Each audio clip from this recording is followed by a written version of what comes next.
All right, so in this video, I just want to explain and provide more clarity on understanding the real power and art and subtlety of high quality teas. And I want to make this video in response to a lot of the comments and things that I had seen people saying in response to the previous video I had just posted on tea about the 2006 Lao Banzhong cake and other comments I'd made about teas in other videos. It's a really important thing to understand, and I think it can be quite easy to become confused. So the title of that video was something like delicious aged pu'er that gets you stoned or something along those lines. Now, to those people not in the know, they might be like, stoned, oh wait, that refers to like how marijuana makes you feel, or that refers to some other opiate induced state. When that's not really an accurate understanding, since what I'm speaking to and the place I'm speaking from is more connoisseurship.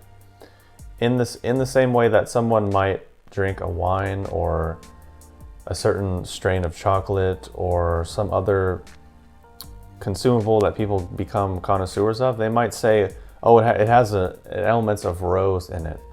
So if you think you buy that chocolate bar and it's going to taste like rose petals and rose buds, you're probably going to be disappointed, because unless you're a connoisseur and you've developed your palate and you develop your skill level to the point to pick out these things, it's probably not going to be there.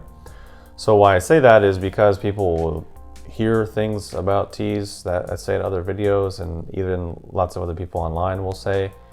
And I was just seeing people saying like, oh, can I use this instead of kratom?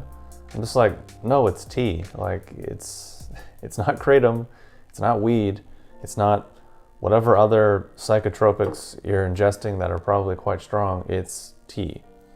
So then once you get into the realm of tea and you know how to brew tea relatively well and can brew yourself high quality tea, then once you're in that range, you're able to start picking out things, then you notice, compared to other pu'er teas, this one has these effects, meaning can be relaxing to the body, can help you calm down and feel more centered, and can in general kind of have the opposite effect that people think a stimulant like tea should have. Meaning people tend to think tea across the board would be a stimulant and would make you feel kind of up and alert and sort of jittery or these types of things, which it's also an important point to clarify, is that a lot of the stuff that people feel in response to what they think is caffeine is actually some allergic reaction or an inflammatory immune response or something about their adrenals getting out of whack.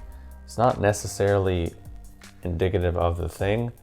And it's just a certain confusing point, but once you get past a certain beginner level and start to understand deeper aspects of tea, then it can affect you differently, obviously depending on your brewing skill and the skill of or not the skill of the leaf, but the quality of the leaf.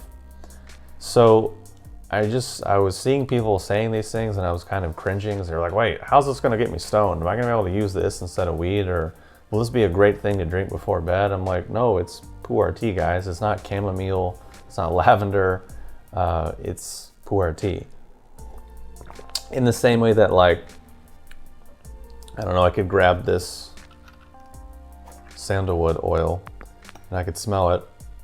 I could say, oh, it's got almond, vanilla, sort of butter, creamy aromas going on.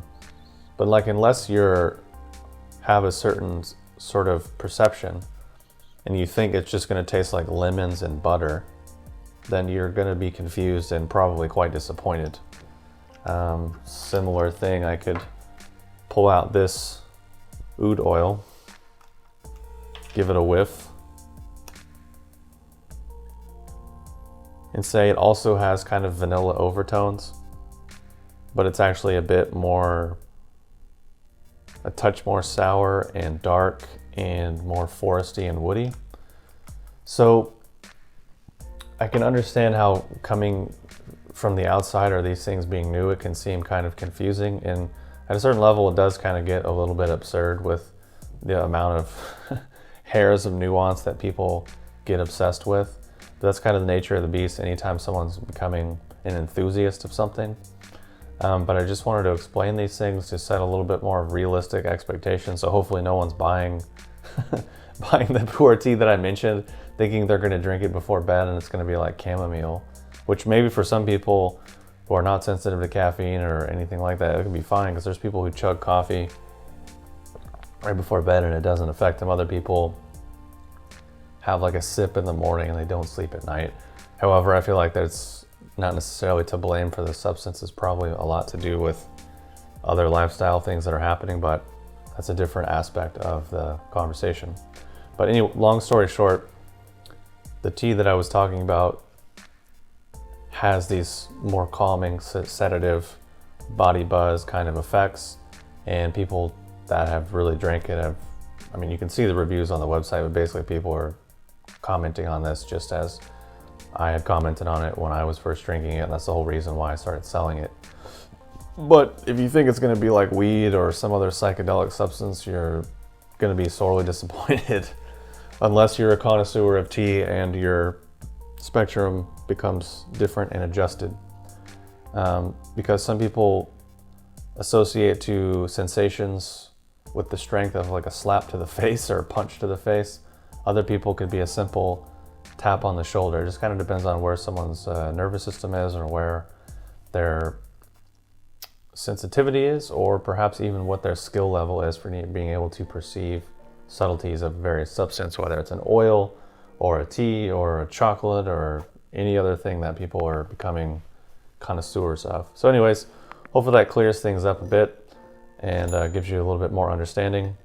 But yeah, anyways, check out the 2006 Lao Ban Chong video that this whole ruckus was about, and I'll talk to you soon.